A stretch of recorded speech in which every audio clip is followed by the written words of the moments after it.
बिस्मिल्लाहिर्रहमानिर्रहीम अस्सलामु अलैकुम। उम्मीद है आप सब खैरियत से होंगे। वेलकम करता हूं आपको अपने चैनल मोहम्मद यासिर जॉब दुनिया में।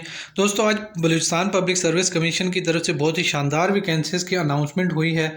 तो इसमें मुकम्मल मैं आपको ऑनलाइन अप्लाई करने का तरीका भी बताऊंगा और किस तरह जो ऑनलाइन अप्लाई मतलब जिसके पास नेट वगैरह नहीं है उन्होंने किस तरह अप्लाई करना है। तो मुकम्मल डिटेल से बात करेंगे कौन कौन सी वैकेंसीज़ अनाउंस हुई हैं, उम्र की हद क्या है, एक्सपीरियंस कितना चाहिए, एजुकेशन आपकी कितनी होनी चाहिए। तो मुकम्मल डिटेल से बात करेंगे। तो लास्ट तक आप मेरे साथ जुड़े रहिए और मेरा चैनल सब्सक्राइब कीजिए ताकि रोज़ाना जो भी मैं लेटेस्ट गवर्नमेंट और प्राइवेट जॉब्स अपने चैनल पर अपलोड करता हूँ वो आपको बर वक्त मिलती रहें। तो चलिए सबसे पहले मैं आपको इनकी एडवर्टाइजमेंट दिखा देता हूँ।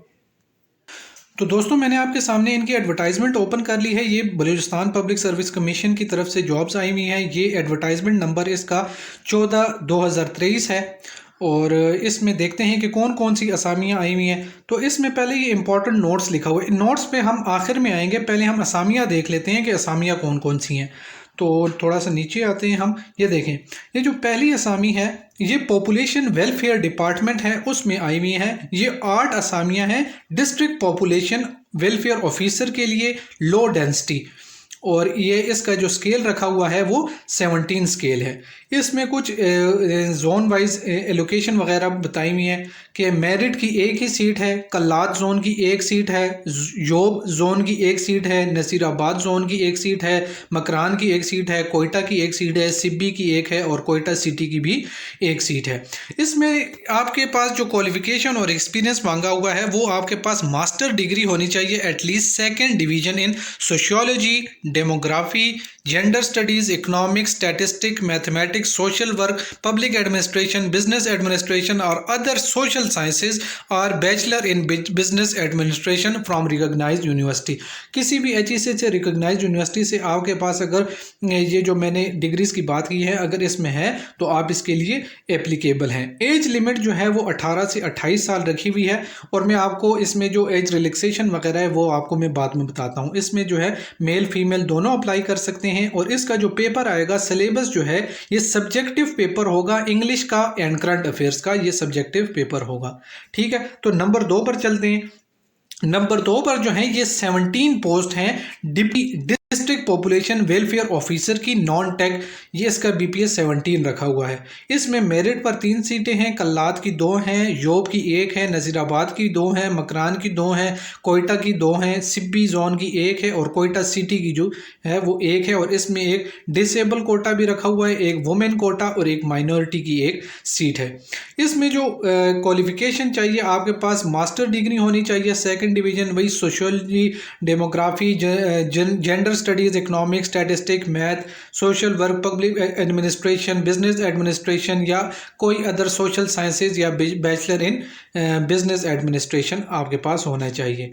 इसमें जो एज लिमिट है वो 18 से 28 साल रखी हुई है और इसमें बोथ मेल एंड फीमेल दोनों अप्लाई कर सकते हैं और सिलेबस जो है इसका पेपर होगा इंग्लिश का और करंट अफेयर्स का। उसके बाद नंबर 3 पर आ जाता है 12 पोस्ट हैं तहसील पॉपुलेशन वेलफेयर ऑफिसर की, इसका भी 17 स्केल है। मेरिट पे 2 असामियाँ हैं, कल्लात की 2 हैं, योब की 2 हैं, नज़ीराबाद की 2 हैं, मकरान की 1 है, कोयटा जोन की 1 है, सिब्बी की 1 है और कोयटा सिटी की भी 1 है। क्वालिफिकेशन एंड एक्सपीरियंस में वही जो डिग्रियां मैंने ऊपर आपको पढ़कर सुनाई हैं, sociology, demography, gender studies, economics, stat, math, social work, public administration, business administration या कोई भी सोशल साइंसेज, वही क्वालिफिकेशन इसके लिए भी चाहिए। और उम्र की हद भी जो है वो सेम है, 18 से 28 साल। और जो रिलैक्सेशन वगैरह है वो मैं आपको थोड़ी देर बाद बताता हूँ। इसमें भी बहुत मेल एंड फीमेल दोनों अप्लाई कर सकते हैं और इसका पेपर भी सेम इंग्लिश का और करंट अफेयर का सब्जेक्टिव पेपर होगा। नंबर 4 पर हैं 31 पोस्ट हैं फील्ड मेडिकल ऑफिसर या लेडी मेडिकल ऑफिसर की, इसका भी 17 स्केल है। मेरिट पे 6 असामियाँ हैं, कल्लात की 6 हैं, योब की 4 है, नसीराबाद की 4 है, मकरान की 4 है, कोयटा जोन की 3 है, सिब्बी की 1 है और कोयटा सिटी की 1 है।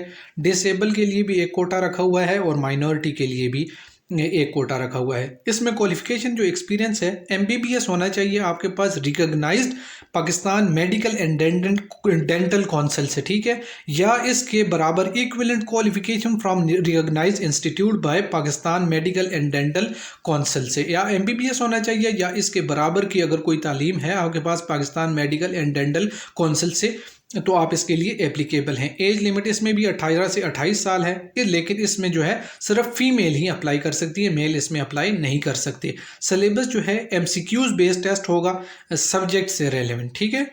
उसके बाद नंबर 5 पर है, ये 7 पोस्ट हैं deputy district population welfare officer की, टेक्निकल BPS 17 इसको भी दिया हुआ है। मेरिट की 1 सीट है, कल्लात की 2 है, जोब की 1 है, नसीराबाद की 1 है, मकरान की 1 है और कोयटा की 1 है। इसमें भी जो क्वालिफिकेशन और एक्सपीरियंस मांगा हुआ है वो आपके पास MBBS होना चाहिए Pakistan medical and dental council से, या इसके इक्विवेलेंट जो है क्वालिफिकेशन होनी चाहिए recognised institute by Pakistan medical and dental council से। एज लिमिट इसमें भी 18 से 28 साल रखी हुई है। जेंडर इसमें सिर्फ फीमेल ही अप्लाई कर सकती हैं और सिलेबस भी इसका सेम है, MCQs बेस्ड टेस्ट होगा रेलिवेंट सब्जेक्ट में। इसमें अप्लाई किस तरह करना है वो थोड़ा सीख लेते हैं, ठीक है। All applicant for initial recruitment of BPS 16 and above must submit it online through, ये आपने ऑनलाइन जो है इनकी वेबसाइट पर जाना है www.bpsc.gov.pk पर, तो ये आप वहाँ इनका ऑनलाइन फॉर्म होगा, आप उसको सबमिट कर सकते हैं, ठीक है। लेकिन एक और बात भी, जो ऑनलाइन सबमिट करेंगे फॉर्म, उन्होंने कोई हार्ड कॉपीज़ जो है इनके दफ्तर वगैरह या इनके जो एड्रेस गिवन है उस पर नहीं भेजनी।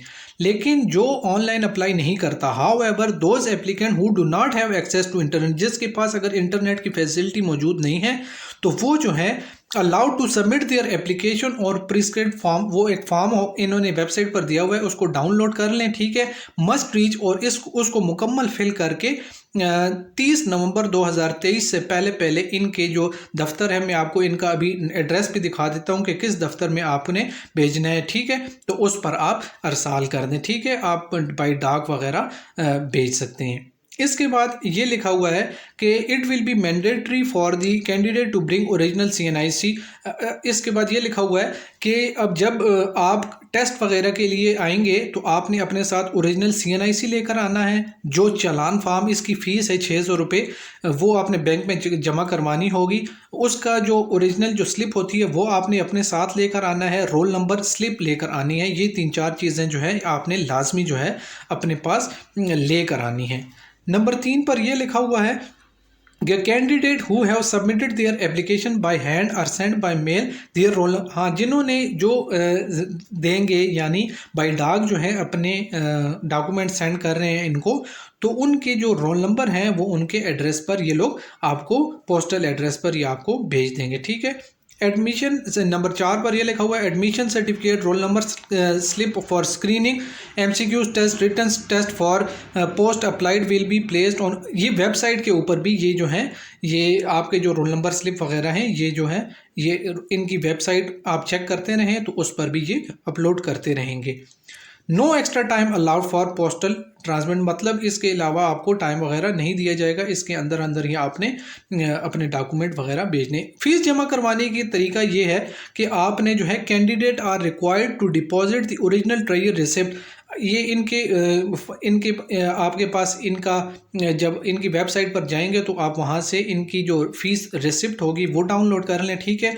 और ये जो अमाउंट है आपने बलूचिस्तान प्रोविंस के किसी भी नेशनल बैंक या स्टेट बैंक में आप जाकर ये जमा करवा सकते हैं, ठीक है। और इनकी मैं आपको वेबसाइट एक दफ़ा फिर बता देता हूँ www.bpsc.gov.pk, ये आखिर में लिखी भी है। आप इनके वेबसाइट पर जाएंगे तो आप इनकी एप्लीकेशन फॉर्म भी वहाँ से डाउनलोड कर सकते हैं, फीस स्लिप वगैरह सारा कुछ।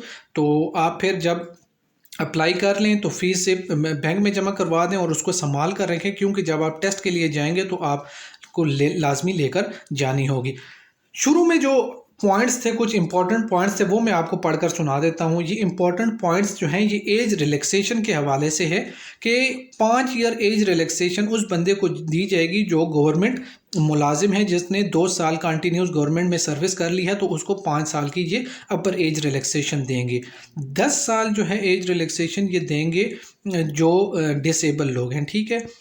नंबर 3 पर ये लिखा हुआ है the candidate who do not fall, जो कैंडिडेट ये ऊपर 2 में नहीं आते, यानी जो सिविल मुलाजिम भी नहीं है ना डिसेबल हैं, तो उन्होंने ये एज रिलैक्सेशन कैसे लेनी है।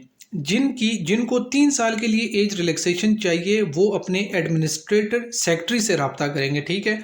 और जिसको 5 साल के लिए चाहिए वो चीफ सेक्रेटरी से रब्ता करेंगे, और जिसको 4 साल के लिए चाहिए और 7 साल के लिए चाहिए वो चीफ मिनिस्टर से वो एज रिलैक्सेशन लेंगे, ठीक है। इसके बाद अगला पॉइंट ये लिखा हुआ है कि आपके पास जो है डोमिसाइल होना चाहिए, आपके पास बलूचिस्तान का डोमिसाइल होना चाहिए। अगर किसी के पास नहीं है, अगर कोई फीमेल है, a married female candidate not already in government service, अगर कोई फीमेल जो है गवर्नमेंट सर्विस में नहीं है और वो इस जॉब के लिए अप्लाई करना चाहती हैं, तो वो अपने हस्बैंड के डोमिसाइल पर अप्लाई कर सकती हैं। अगर उसका नाम वगैरह उसके साथ मेंशन है तो वो उस पर अप्लाई कर सकती है। गवर्नमेंट के पास ये अख्तियार है कि किसी वैकेंसी को कम या ज़्यादा जो है वो उनको अख्तियार है कि वो फिल करते हैं या नहीं करते। इसके बाद जो एक्सपीरियंस वगैरह है, ये जो है आपका मुकम्मल एक्सपीरियंस ना लिखें इसमें, क्योंकि ये स्क्रीन टेस्ट के बाद आपकी ये मुकम्मल जांच पड़ताल करेंगे। एक्सपीरियंस जो होगा अगर आपका किसी वैलिड इदारे में है तो आप तब ही लिखें, वरना एक्सपीरियंस गलत एक्सपीरियंस ना लिखें। एलिजिबिलिटी में भी यही लिखा हुआ है कि eligibility of the candidate in term of recruitment rule and the advert, ये इनके जो अपने रूल्स वगैरह होंगे उसके मुताबिक अगर आप एलिजिबल हैं, अगर किसी पोस्ट पर आप अप्लाई कर लें, मिसाल आप ये जो नीचे मैंने कहा था कि ये पॉपुलेशन वेलफेयर डिपार्टमेंट के ये जो डिग्री मैंने आपको बताई है, ये अगर आपके पास हैं, अगर आप मुकम्मल तौर पर एलिजिबल हैं तो आप अप्लाई करें, वरना अपना टाइम ज़ाया ना करें। क्योंकि अगर आपने टेस्ट पास भी कर लिया उसके बाद जो है ये मुकम्मल आपसे आपकी जांच पड़ताल करेंगे। अगर आपकी हर चीज़ पूरी होगी, एक्सपीरियंस, एलिजिबिलिटी वगैरह, तो तब ही आपको ये अपॉइंट करेंगे, नहीं तो आपका ये ज़ाया हो जाएगा। उसके बाद एक और आखिर में ये पॉइंट लिखा हुआ है viva wise test the written MCQ test qualify, जो लोग जो हैं ये एमसीक्यूज या रिटन टेस्ट क्वालिफाई कर लेंगे उनका वाइवा वाइज टेस्ट होगा। उसमें आपसे क्या क्या क्या पूछेंगे, करंट अफेयर से रिलेटेड वो टेस्ट होगा, जनरल नॉलेज से, बलूचिस्तान के रिलेटेड, पाकिस्तान के रिलेटेड या इंटरनेशनल। इसके बाद इस्लामिक या रिलीजियस स्टडीज़ से भी आपके पास जो होगा उससे भी वाइवा लिया जा सकता है। और इसके बाद पाकिस्तान स्टडीज़ की 1857 से लेकर 1947 तक या 1947 से लेकर आज तक जितने भी वाक़यात हुए हैं उससे रिलेटेड ये आपका ये वाइवा लेगा। इस्लामिक स्टडीज़ में मैं थोड़ा पढ़कर सुना देता हूँ। Islamic question regarding day to day issue of Muslim holy prophet हज़रत वसल्लम की ज़िंदगी से मुताल्लिक या पीरियड ऑफ खुलफाए राशिदीन की जो ज़िंदगी थी उनसे मुताल्लिक ये जितने भी रिलेटेड ये क्वेश्चन होंगे, इस तरह के क्वेश्चन जो है आपसे इस्लामियात में ये पूछ सकते हैं। तो उम्मीद है आपको समझ आ गई होगी। मैंने मुकम्मल डिटेल के साथ अप्लाई करने का तरीका भी बता दिया, कौन कौन सी पोस्टें आई हुई हैं वो भी आपको बता दिया, एज रिलैक्सेशन वगैरह के भी बता दिया। 2 तरह से अप्लाई करना है, जो ऑनलाइन अप्लाई करते हैं उन्होंने बाई हैंड डॉक्यूमेंट नहीं जमा कराने, लेकिन अगर किसी के पास वो नहीं है, नेट वगैरह नहीं है, तो वो इनका एड्रेस मैं आपको बता देता हूँ। ये ऊपर ही लिखा हुआ है, Balochistan public service commission, Samungli road near railway crossing Quetta cantt. इस एड्रेस पर आपने अपने डॉक्यूमेंट जो हैं भेज देने हैं। और उम्मीद है आपको समझ आ गई होगी। तो मुझे इजाज़त दीजिए, मेरा चैनल सब्सक्राइब कीजिए। अल्लाह हाफिज़।